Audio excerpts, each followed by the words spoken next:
Welcome back to Investing Talk Podcast. Today, we're tackling a question that a lot of you have been asking. Is Newegg Commerce a good time to buy right now? We've gathered, well, quite a fascinating collection of sources for this one. We're looking at everything from, Reddit discussions about potential short squeezes. Oh, yeah, the Reddit angle is definitely part of it. All the way to some really detailed financial analyses and expert trading perspectives, too. So our goal today is to unpack all the buzz, look hard at the numbers, and really help you understand what this highly volatile stock might mean if you're considering it. And before we jump in, if you find these insights helpful, please do consider subscribing, maybe give us a like, and leave a comment. Your support, it really helps us bring more analyses like this to you. Oh, and if there's a specific company you'd like us to explore, definitely let us know in the comments below. Absolutely. And Newegg Commerce, it's certainly captured a lot of attention. And, for very different reasons, which is what makes it interesting. What's really striking when you look at the sources is this stark contrast. You've got intense speculative interest on one side. Right. And then the underlying financial reality on the other. It's a great example of how different bits of market data can tell completely different stories about the same company. Okay, so let's get into it. Our look at Newegg Commerce really has to start in, well, the wild world of online forums, doesn't it? Specifically Reddit. There's just been this massive buzz around Newegg being ripe for a short squeeze. And just quickly, for anyone new to this, a short squeeze is when a stock's price shoots up really fast. It forces people betting against the short sellers to buy back shares to cut their losses. And that buying just adds more fuel to the fire, pushing the price up even more. It's like a cycle. Feedback loop, yeah. Exactly. Now, what really jumped out at us from these sources were some technical indicators that were, frankly, eye-popping. The reported short interest was apparently, wait for it, 1,553.70% of the float. Yeah, that number. That's not a typo. Over 1,500%. An incredible, if accurate. And the days to cover was tiny, just 1.03, meaning shorts would need barely over a day to buy back their positions. Plus, Fintel's short squeeze score ranked Newegg #1 out of over 4,000 stocks, a score of 99.54 out of 100. So, when you see data like that, what does it actually suggest is happening under the surface? What's the practical implication? Well, looking at the bigger picture, those numbers, especially that huge short interest percentage, if it's correct, it implies an extremely, let's say, over-leveraged situation for anyone shorting the stock. Think about it: if almost all the shares readily available for trading, the float, are being bet against. It suggests that float is basically locked up. Very few shares are actually left for normal buying and selling. And that setup creates just immense mechanical pressure. It primes the stock for a potentially, violent move upwards with even just moderate, steady buying. Why? And our sources point to more than just the short interest number. There was talk of high insider and officer accumulation. Meaning people inside the company were buying. Holding and even buying, yeah, which you don't always see during moves like this. It's often seen as a sign of confidence. Then there's the options chain. Apparently, it was just flooded with open interest, particularly at low strike prices. Okay, and why does that matter? Because it forces the market makers, the big institutions, facilitating trades they have, to delta hedge. As the stock price goes up, they have to buy more shares themselves to balance out the risk from the options they sold. So more buying pressure. Exactly. It adds fuel to the fire. And it can even spark something called a gamma squeeze, which can make the price move even more dramatically than a standard short squeeze. Technically, the charts apparently showed the stock had already broken through key moving averages, then paused a bit. Consolidated. Right, consolidated. And the RSI, the Relative Strength Index, had cooled off just enough, suggesting maybe it was ready for another push higher. You saw Reddit users throwing around price targets. $50, maybe $60, $75 for a full squeeze. Some even talking $100 plus in a kind of blow-off top scenario. Right, the hype was definitely there. But here's where it gets, well, really interesting and maybe a bit messy. Despite all that excitement, you also saw some critical comments popping up on Reddit. The skepticism. Yeah. Some users pointed out there was a 1-for-20 reverse stock split earlier in the year. And they were asking, quite rightly, was that massive short interest number actually adjusted for the split? Because if not, it changes everything. Exactly. Others were warning about a potential pump and dump. The classic scenario where early birds hype it up, sell at the peak, and leave later investors holding the bag. Yeah. So seeing both this extreme bullishness and this sharp skepticism side by side, what does that tell you? And how much faith can we really put in that 1,500% number given the reverse split question? That's a really critical point, and it gets to the heart of how information works in these fast-moving, very speculative markets. The Newegg situation shows how powerful that social momentum can be, doesn't it? But it also shines a light on the echo chamber effect, Right. where everyone's optimism just bounces around and amplifies things. It makes it incredibly hard to tell if it's a genuine opportunity or just, a coordinated pump without some solid external checking. So, about that reverse split. Yeah, if that short interest data wasn't fully adjusted for the 1-for-20 split, then that 1,553% figure, it could be massively inflated, dramatically so.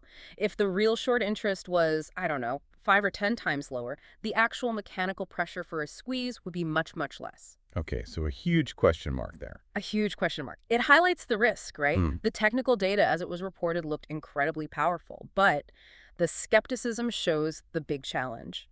Verifying data accuracy in real time when things are moving so fast and being driven so much by social media. And then you throw in mentions of like Vladimir Galkin increasing his investment or reports of Martin Shkreli shorting it. It just adds layers to the narrative. It becomes as much about the players involved as the market mechanics. Okay, so that's the little short squeeze angle. Fascinating, but maybe built on shaky data. Let's pivot. What about the actual company? What do the core financials tell us about Newegg Commerce?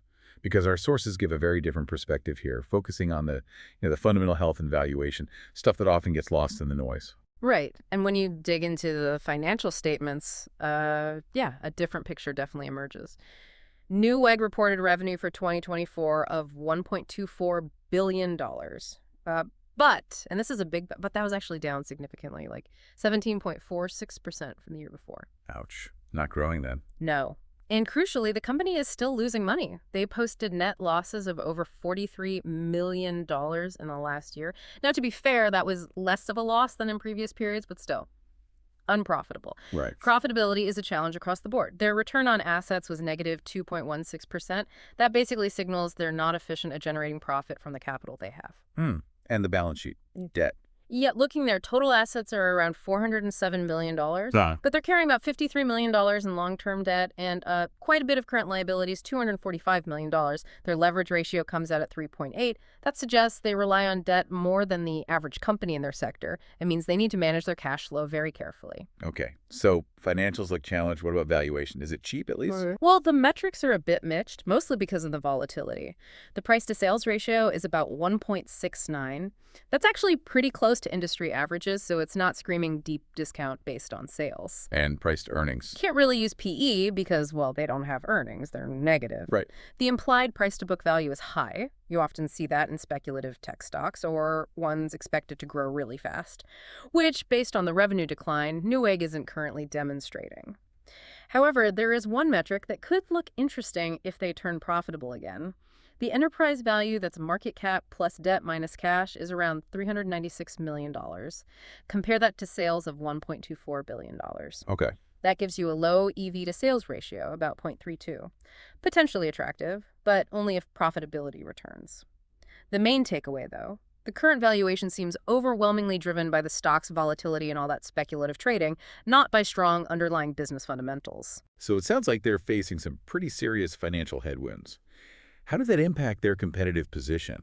I mean, Newegg is a known name in tech and electronics online retail, but let's be real, they're up against absolute giants like Amazon and Best Buy. Exactly. A very tough neighborhood. Our sources mentioned they're trying things like internal acquisitions and this gamer community initiative, presumably to carve out a niche and strengthen their position. But have those strategies actually worked? Have they translated into a solid, defendable market share? Or, more importantly, have they helped the bottom line, improved profitability? Yeah, that's the key question, isn't it? And what's interesting is, while those initiatives, like building a specific gamer community, they make sense strategically, right? Trying to tap into growing trends, build loyalty. The sources suggest they haven't really moved the needle yet in terms of consistent profitability or creating a strong competitive advantage, a moat, against those massive competitors. The negative returns on assets and equity really highlight how tough it's been to turn those ideas into actual financial gains. It kind of shows a common challenge, doesn't it? For older companies trying to adapt, you can have good ideas, but building a real competitive edge and making money consistently against entrenched giants, it's an uphill battle. You need solid execution and strong financials backing it up. Okay, let's talk about the price action itself because, wow, that's where so much of the story, the excitement, and frankly, the risk really lies. Yeah. Our sources track the stock going from around $25 in mid-July Yeah, just to rocked. peaks near $138 by August 21st, 2025. That's almost a 2,000% surge in, what, a month? Insane volatility. Totally. And that's reflected in its beta score 4.27, meaning it's over 4 times more volatile than the overall market. That presents huge opportunities for traders, obviously, but also massive risk for anyone involved. The latest spike, around August 21st, was apparently linked to reports about aggressive sales expansion and share buybacks, though, in such a volatile stock, news like that can have an outsized impact. Definitely amplified. And our sources also brought in perspectives from seasoned traders, like Timothy Sykes. He really stresses being adaptable, cutting losses quickly, not getting stuck on one idea, and definitely not overtrading. Good advice in this kind of environment. Absolutely crucial advice. That kind of parabolic move, shooting straight up like that, it's textbook meme stock behavior, isn't it? Driven mainly by social media buzz and waves of retail investor buying. And while that momentum can feel incredibly powerful when you're in it, that super high beta is a huge red flag.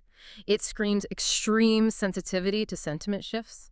Investors have got to be acutely aware that sharp reversals, big drops, can happen just as fast after a run like that, people taking profits. For sure. It really makes you think about the power of collective belief and narrative in the short term, even when it seems totally detached from traditional value metrics. So what are the big risks then, boiling it down?